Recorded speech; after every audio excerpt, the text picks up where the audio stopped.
Hello friends, मैं फिर से हाजिर हूँ आपके सामने एक नई वीडियो के साथ। आज की वीडियो में हम ड्राइंग शीट के बारे में पढ़ेंगे।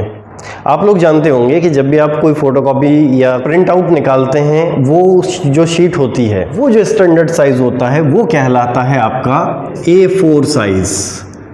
इस A4 साइज को आपने हमेशा देखे होंगे, इसका नाम भी सुने होंगे। A4 साइज जो होता है वो होता है 210 बाई 297 मिलीमीटर। ये इसको आप देख सकते हैं, यहाँ पे ये दिख रहा है 210 है और यहाँ पे है 297। एक्चुअल क्या होता है, एक बड़ी शीट होती है जिसको A0 साइज बोलते हैं। उसको जितने बार फोल्ड करते हैं, यदि हम A0 साइज को फोल्ड करते हैं तो वो A1 साइज बन जाता है। A1 साइज को जब अगेन फोल्ड करेंगे तो वो A2 साइज बन जाता है। इसी प्रकार से ये साइज छोटा होते चले जाता है। हम बात कर रहे हैं यहाँ पे A4 साइज की। A4 साइज यदि हम A4 साइज के फोल्ड को ओपन करते हैं, मतलब क्या करते हैं, यहाँ इसको फोल्ड को ओपन करेंगे तो ये 210 का कितना हो जाएगा, 210 अगेन बढ़ जाएगा तो ये तो हो जाएगा 420 और 297 जो था एज इट इज रहेगा। तो दूसरा जो साइज होता है ये था आपका A4 साइज। ये कंप्लीट जो साइज हो जाएगा ये हो जाएगा आपका A3 साइज। A3 साइज इससे बड़ा होता है तो A3 साइज को हम यहाँ पे लिख लेते हैं। ये हो जाएगा आपका 297 बाई 420 मिलीमीटर में। अगेन इसका यदि हम फोल्ड ओपन करेंगे तो ये हो जाएगा डबल। चौड़ाई आपकी इतनी ही रहेगी। कितना हो गया, ये 420 का 420 रहेगा एज इट इज। ये जो चौड़ाई हो गई है 297 का डबल कितना होता है, तो ये हो जाता है आपका 594। तो ये जो होता है ये हो जाएगा आपका साइज A2। A2 साइज हम यहाँ पे लिख लेते हैं। A2 साइज, A2 साइज कितना आ जा रहा है, 420 इंटू 594। इसके बाद यदि हम अगेन इसका एक फोल्ड ओपन करेंगे तो ये इस तरीके से आपको दिखाई देगा। तो 594 एज इट इज रहेगा, लेकिन ये 420 जो हो जाएगा वो 840 हो जाएगा। लेकिन क्योंकि हम जब कटिंग करते हैं तो कुछ जो है हमारा पन्ना वेस्टेज हो जाता है, तो यहाँ क्या होता है, ये 40 नहीं, इसको हम क्या करेंगे 41 लिखते हैं। तो 841 ये होते हैं सारे, मैं जो आपको दिखा रहा हूँ वो ट्रिम साइज हैं। ये ट्रिम साइज का है, तो ये कौन सा साइज हो गया आपका, A1 साइज हो गया। 594 बाई 841 का हो जाएगा। इसके बाद अगेन इस फोल्ड को यदि हम ओपन करेंगे तो ये हो जाएगी शीट बड़ी। तो क्या हो जाएगा, 841 तो एज इट इज रहेगा, लेकिन जो 594 था ये क्या हो जाएगा, बढ़ के डबल हो जाएगा 1189। मतलब कौन सा साइज हो गया, ये A0 साइज जो हो गया है वो हो गया है आपका 841 बाई 1189। ये जो सारे साइज हैं ये मिलीमीटर में चल रहे हैं। इसके बाद हम A5 साइज देख लेते हैं। A5 साइज क्या हो जाएगा, इसका जस्ट हाफ हो जाएगा। हाफ कैसा हो जाएगा, इसको हम काट देंगे बीच में से। 148 इंटू, ये तो क्योंकि 210 है एज इट इज, तो 210 210 एज इट इज रहेगा। ये हो गया आपका A5 साइज। अब मैं इसी ड्राइंग शीट को आपको दूसरे तरीके से बता देता हूं। आप इसको याद कैसे रखेंगे, इस हिसाब से मैंने बता दिया, क्योंकि A4 साइज आप याद रख सकते हैं। A4 साइज से आप कंपेयर करके बाकी के साइज भी निकाल सकते हैं। एक्चुअल क्या होता है, जो फुल ड्राइंग शीट साइज होता है वो कितना होगा आपका, 841 बाई 1189। जब इसको आप हाफ करोगे तो कितना हो जाएगा, ये 594 हो जाएगा। ये आपका था A0 साइज। अब ये बन के कट के हो गया है A1 साइज। A1 साइज को जब हम हाफ करेंगे तो ये बन जाएगा A2 साइज। A2 साइज में 594 एज इट इज रहेगा। 849 का कितना हो जाएगा, 420 हो जाएगा। इसको अगेन जब अगले फोल्ड में काटेंगे, दो भागों में बांटेंगे, तो ये हो जाएगा A3 साइज। A3 साइज कितना हो जाएगा, 420 बाई 947 को जब हम काटते हैं तो ये हो जाएगा 297 और अगेन इसको काटते हैं तो ये हो जाएगा A4 साइज। A4 साइज कितना हो गया, 297, इससे आधा हो जाएगा 210 का हो जाएगा और यहीं A5 साइज इस तरीके से काट दिया जाएगा। तो ये हो गया आपके ट्रिम साइज। अनट्रिम साइज जो होते हैं इससे बड़े होते हैं। तो अनट्रिम साइज कैसे निकालेंगे वो मैं आपको बता देता हूं। जो 800 वाला होता है, 800 का ये जो रहेगा इसमें +40 कर देते हैं। ये वाली जो वैल्यू है इसके ऊपर में +40 करेंगे और इस वैल्यू से नीचे में +30 करते हैं। तो +40 यदि हम करें कितना हो जाता है, 881 हो जाता है, लेकिन राउंड फिगर में ये होता है 880। और ये जो रहेगा इसमें 30 प्लस करेंगे। ये तो 800 की सीरीज़ का था, ये 500 की सीरीज़ का, तो 30 प्लस करेंगे तो कितना हो जाता है 624।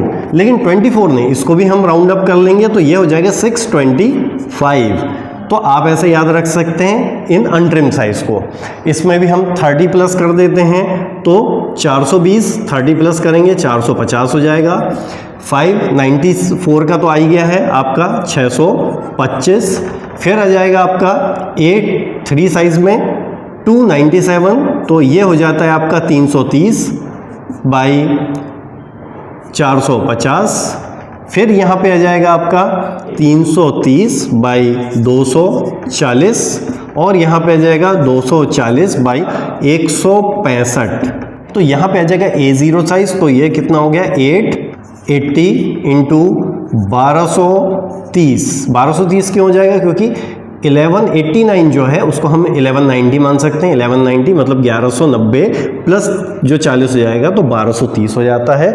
ये हो गए आपके साइज। इस प्रकार से आप इन साइज को A4 साइज यदि आपको ये मालूम है ट्रिम साइज, आप यदि इसको याद रख लेते हैं तो आप इससे ट्रिम साइज पूरे निकाल सकते हैं। इसमें एडिशनल आप प्लस करेंगे तो हम ये सारे साइज को भी निकाल सकते हैं, तो इससे आप याद रख सकते हैं।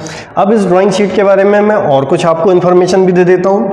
ये जो सारी ड्राइंग शीट्स होती हैं, A0 साइज की हो, A1, A2, A3, A4 जो भी होंगी, इसमें एक लंबाई जो है उसको हम बोलेंगे X और एक लंबाई जो है उसको हम बोलेंगे Y। तो इसका जो ड्राइंग शीट का जो अनुपात होता है, मतलब X अनुपात Y जो होगा वो हो जाएगा 1/√2। हमेशा जो ड्राइंग शीट होगी वो 1/√2 के अनुपात में ही आपको मिलेगी।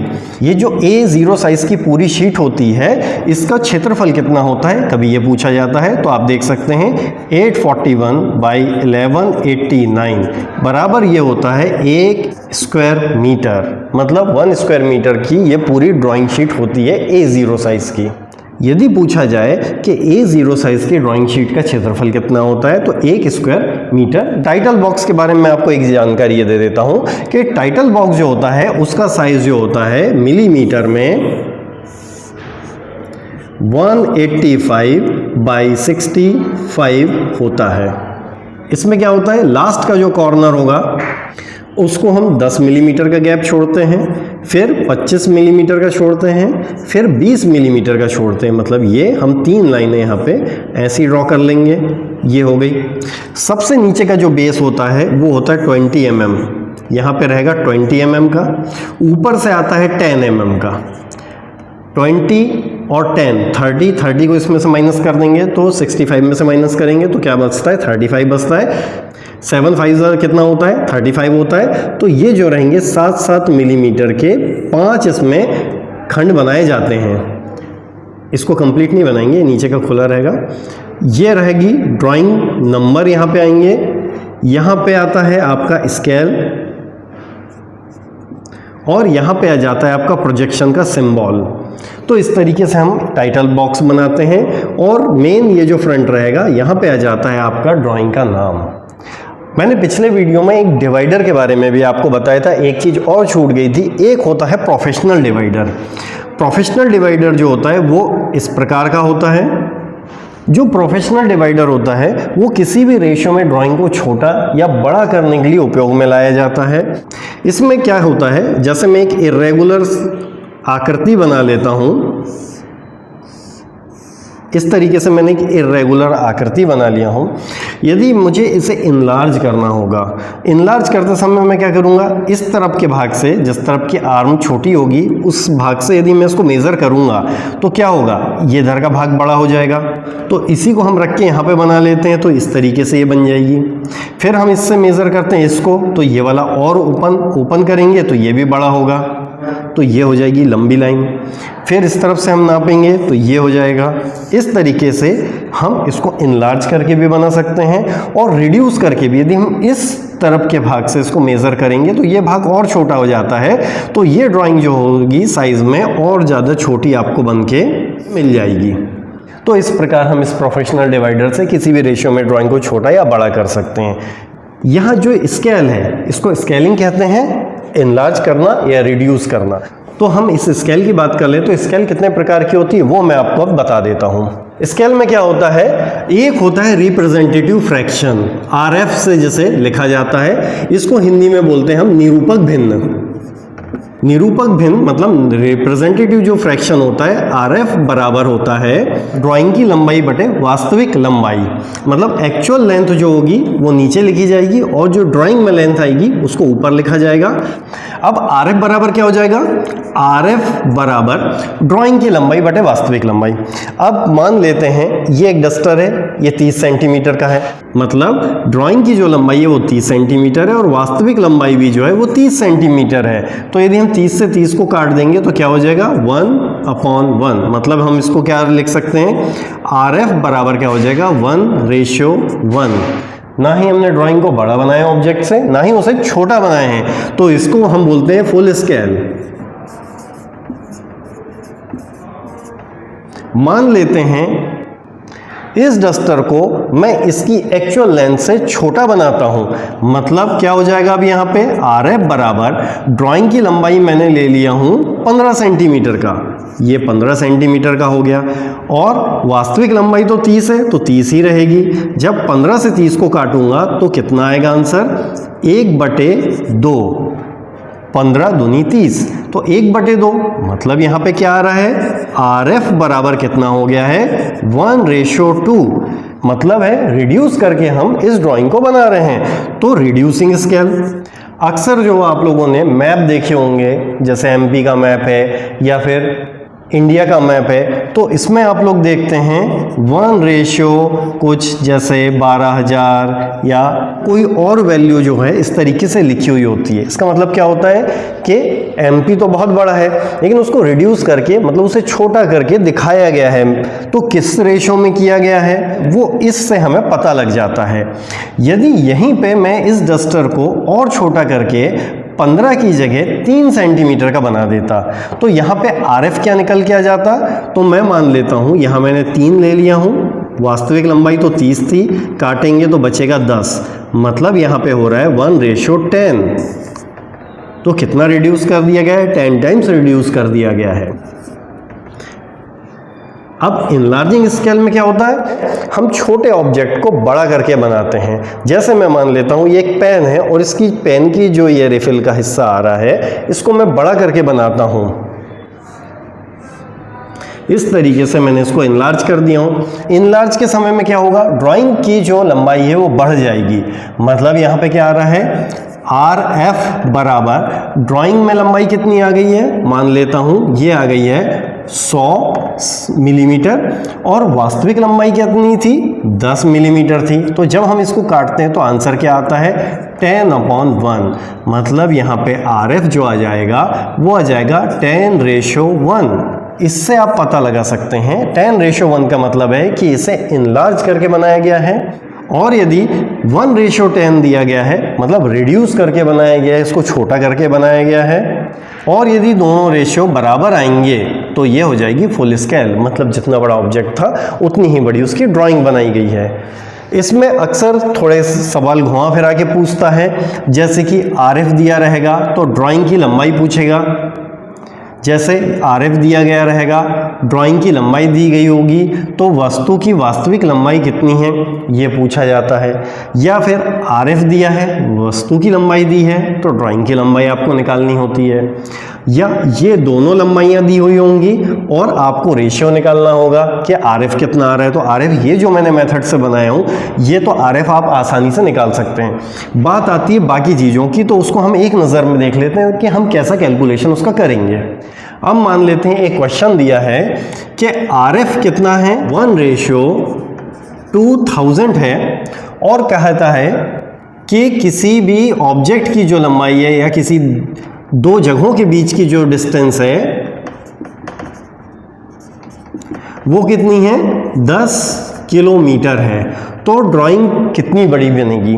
तो हम क्या करेंगे, यहाँ पे RF का मान 1:2000 यहाँ लिख देंगे, क्योंकि ये डिस्टेंस क्या है, एक्चुअल है। एक्चुअल लंबाई को हम लिखते हैं नीचे, तो इसको हम लिख देंगे 10 किलोमीटर, और ड्राइंग की जो लंबाई है वो हमें निकालनी है।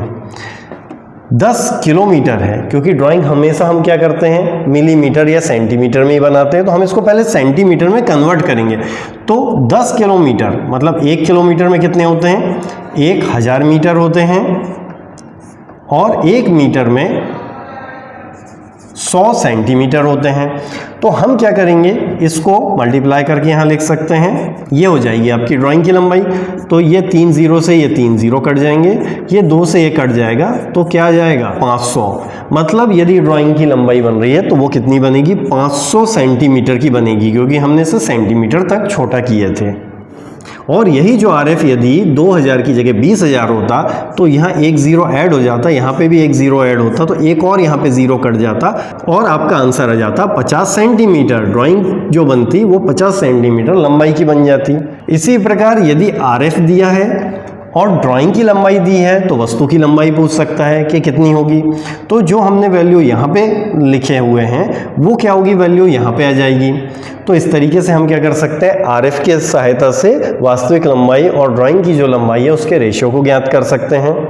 ये क्योंकि हम डेसिमल सिस्टम में चल रहे हैं तो बहुत आसान है, लेकिन आपको ब्रिटिश सिस्टम भी याद रखना पड़ेगा, क्योंकि यदि कोई लंबाई जो दी है वो माइल में दी गई है, माइल क्या होगा, तो 8 फरलॉन्ग होता है, 8 फरलॉन्ग से मिलकर 1 माइल बनता है। तो यह डेसिमल सिस्टम नहीं आएगा कि हमने 10 से भाग दे दिए, यहाँ पे क्या होगा, 8 से भाग देना पड़ेगा आपको। फरलॉन्ग में कितना आता है, तो 220 यार्ड का क्या होता है, 1 फरलॉन्ग होता है, और ऐसे ही 1 यार्ड जो होता है वो कितना, 3 फीट का होता है। इस प्रकार से इसको डिवाइड कर लिया जाता है। जब हम SI सिस्टम में चल रहे थे तो हमने किया 10 किलोमीटर, हर के 1 किलोमीटर में 1000 मीटर, हर 1 मीटर में 100 सेंटीमीटर आ जाते हैं। इस प्रकार से हमने इसको कैलकुलेट कर लिए थे। लेकिन यहाँ जब हम ब्रिटिश सिस्टम की बात करेंगे तो ये कैलकुलेशन थोड़े अलग होंगे, तो उसका विशेष ध्यान आपको रखना पड़ेगा। तो चलिए आज के वीडियो में बस इतना ही, अगले वीडियो के साथ हम जल्दी मिलेंगे। Thank you.